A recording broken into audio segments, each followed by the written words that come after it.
Morning, how's it going? It's Lee here from Walking Derbyshire. Parked in Bakewell over here, just stood next to the beautiful River Wye.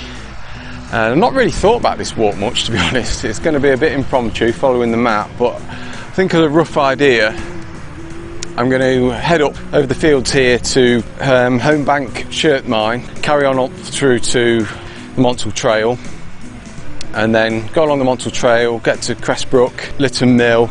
We'll go down a small dale called Deep Dale.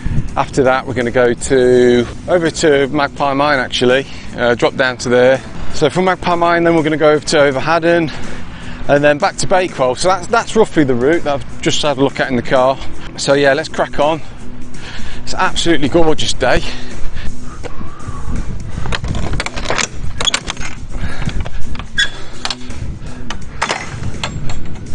So yeah, I mentioned at the beginning of the walk that we'll be passing Homebank Shirt Mine. I think that's what you say, the ore that gets used.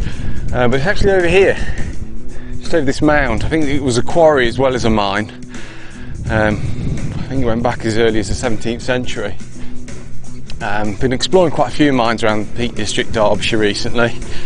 Incredible when you start looking into it how many there are. But I've not done that one. Apparently it's all on one level. I think there's miles of 2 to 3 miles of tunnels, and I think the mine itself actually sprawls all under these fields here. You wouldn't believe it, you wouldn't know, but you find that in the Peak District. There's mines all over the shop. I was just having a look on the map and I think this walk is probably going to end up being about 20 miles, which kind of slightly underestimated it, but we'll see how we get on. We've got all day. Let's make most of this nice weather. Right, Great Longstone, Monsal Trail, Hassop. Just looking over to the east there. I think we've got Baslow Edge, Kerber Edge, and Froggatt Edge. So just down the corner over here, you've got Chatsworth House. Tell you what, if you want a remote lifestyle, check this little cottage, bang in the middle of nowhere.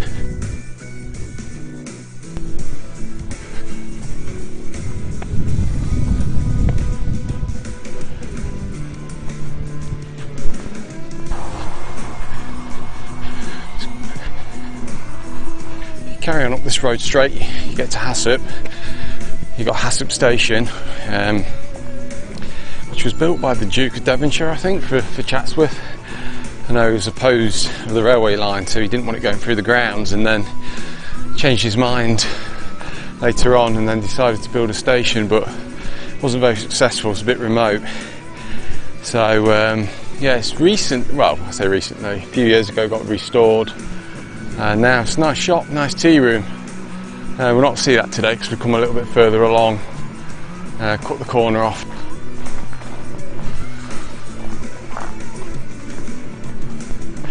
This must have been one of the old stations. Obviously you've got your station platforms here, still intact. It's lovely to see. An old station building there. I'm not sure what this one was called. Maybe Thornbridge, because you've got Thornbridge Hall just behind this. We're just approaching the Headstone Viaduct now. Let's have a look at this information board and this map. So yeah, we're here and we're going to continue along the trail, and then we're going to come off the Monsal Trail for a bit and skirt around some of the tops. It's quite hairy around there actually, some big drops, which if you've not done before is it's quite exciting to get up there, get off the track. So yeah, you got Cressbrook, and then we're going to get to Litton Mill, then we're going to come off and head south and make our way to Deep Dale. I've never seen a van coming through Headstone Tunnel.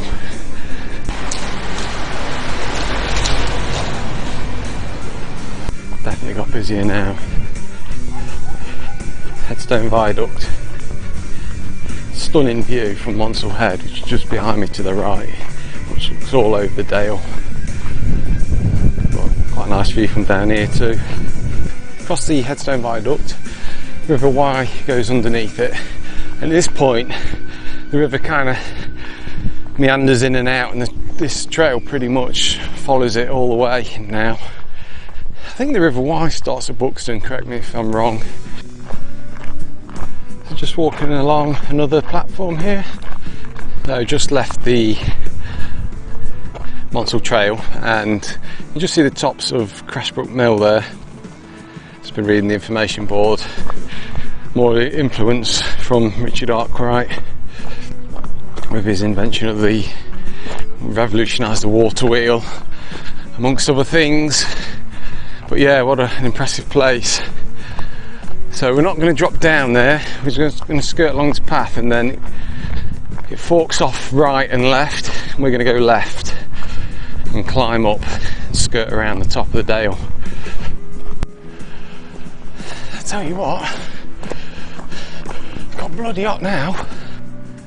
I guess because nestled in the trees down on the trail, where it's come a bit more open, and it is midday now, so it's only going to get hotter from here on in.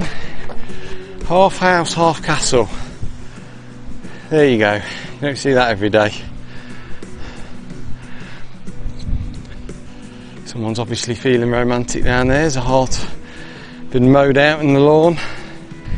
Now I don't think this really picks it up on camera, but this slope here is pretty steep, and if you trip and fall, there's no way you're stopping. You're rolling right down there, and you're probably a dead man, to be honest with you. But yeah, it's great this up here, because you don't seem to get that many on this path, and it's only a narrow path in itself. You can actually still see the Monsal Trail down here, just along here. So yeah, we're just weaving around it. Let's get away from the bikes for a bit. Sheep along here seem to have a habit of standing right in the path. It's not the best when you're on this narrow bit. You just see the entrance here to Litton Tunnel. Just go through and brings you out near Litton Mill. Just on the other side of this hill here. We're just going to skirt along the tops. But yeah, look how lush and green it is. Look at that view there. Further along you've got Millersdale. Down here, this is your Litton Mill. There's a nice cave here. But yeah, there's an interesting sort of tower brick building there. Don't know what that's for. Probably something to do with the mill. Still steep drops here, look. But yeah, not many around still. Loving it. In fact, right in the distance, I don't know if the camera will pick it up, but you can see, I'm guessing that's Tunstead Quarry right over, which is the end of the Monsal Trail. And funnily enough, they've still got a working railway line to get rid of the material. Nice and cool.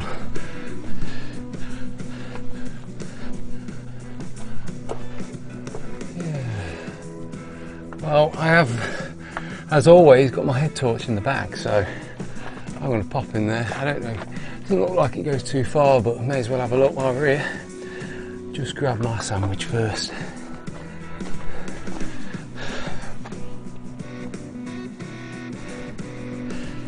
Yeah, so just had a look in those caves. Goes in a fair way, and then there's some light about 10 metres at the back with a small chimney, which I'm guessing is this here. And then, yeah, there's another smallish shaft there. But I don't know if it's naturally occurring or a mine. I mean, there's a lot of spoil, a lot of rock here. It just looks like mine activity to me. Don't want to do too much exploring today.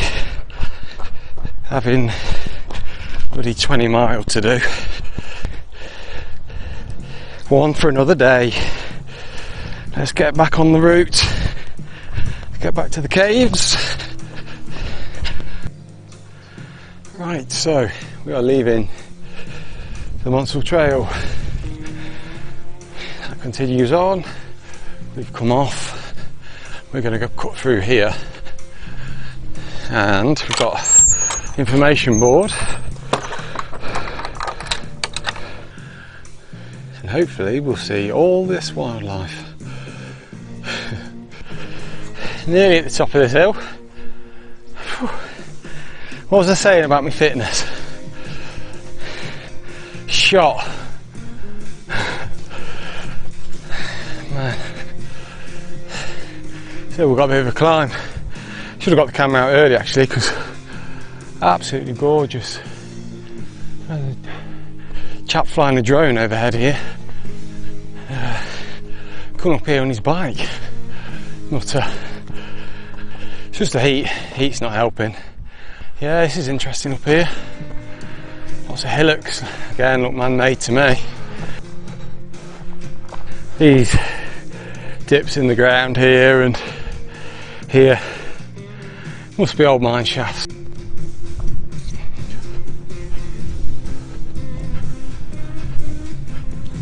Nice quiet little dale, this one. Not sure what it's called. It takes us down to Brushfield. Don't think I've been down here before, but certainly nobody around here. I mean, you come off Monsal Trail, everyone's down there. You come up here, solitude, you've got the whole place to yourself. A nice place to do a bit of wild camping down here. Appears that every bugger's wild camping at the minute.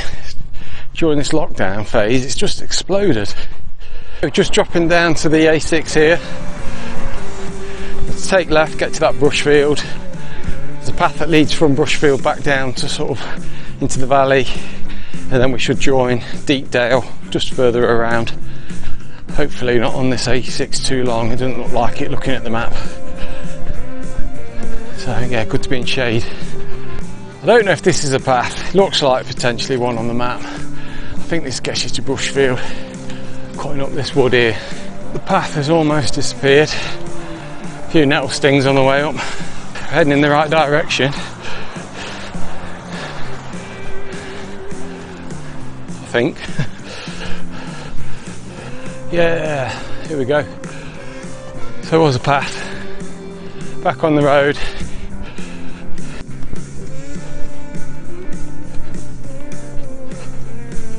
I think it's Brushfield Farm down here. We go directly through the middle of very shortly. Just looking to the left, right in the distance there, I can see the hunting tower just above Chatsworth House.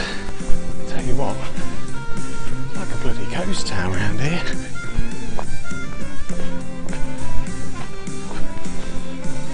No activity at all.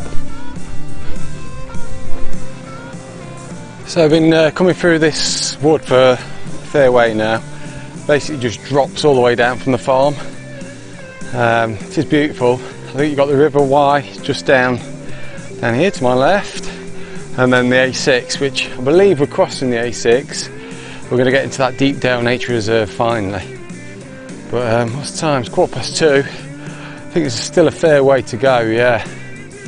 So mapping this walk the way I have, I've definitely underestimated it a bit. Enjoying it though, like I say, got all day, so it doesn't matter. But it's funny, you climb up and then you just climb back bloody down again. Yeah, it's all part of the fun, isn't it? Right, let's cross that A6, get into this Deepdale.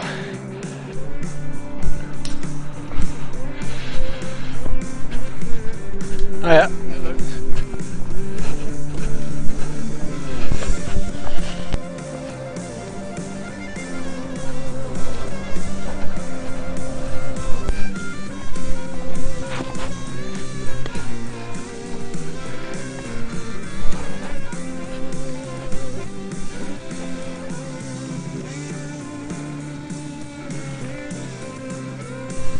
I'd say we're about halfway along Deepdale now.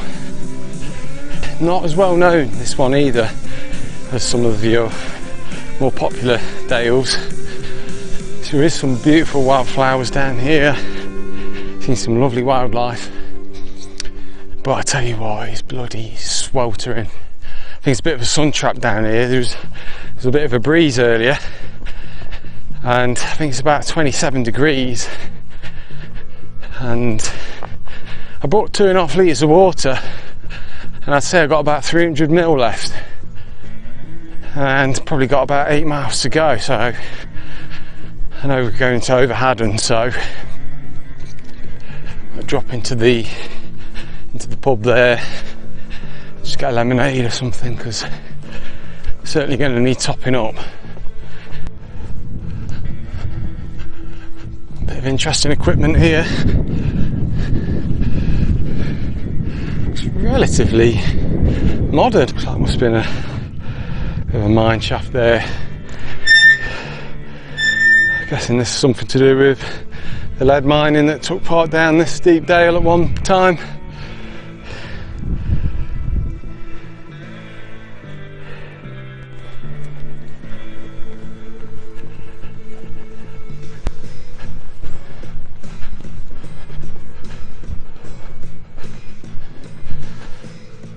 Up ahead we've got the first glimpses of Magpie Mine there, the mighty Magpie Mine.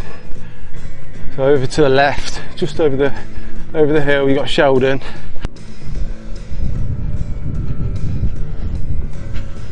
Here we go, Magpie Mine. Disused.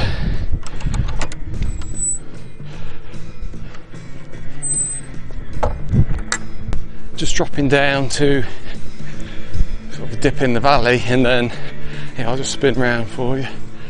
And then we've just got to go up this hill here.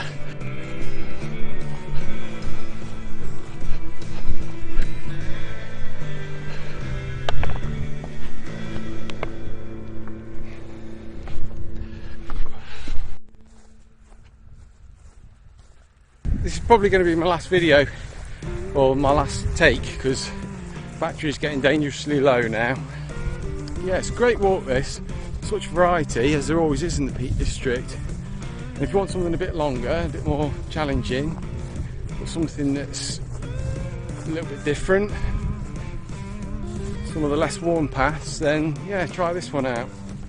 As always, I'll put the GPX file on the website, put a link in the description, and you can download it to your phone and follow it. Let's have one last sweep round behind me. So Over Haddon, I'll have to go down there. So yeah, thanks for watching, hope you enjoyed it. Second time I've brought the camera out for a walk, and yeah, it's fun filming actually. You're talking to yourself all the time. Anyway, hope you enjoyed it, and I'll hopefully see you on the next video. Bye for now.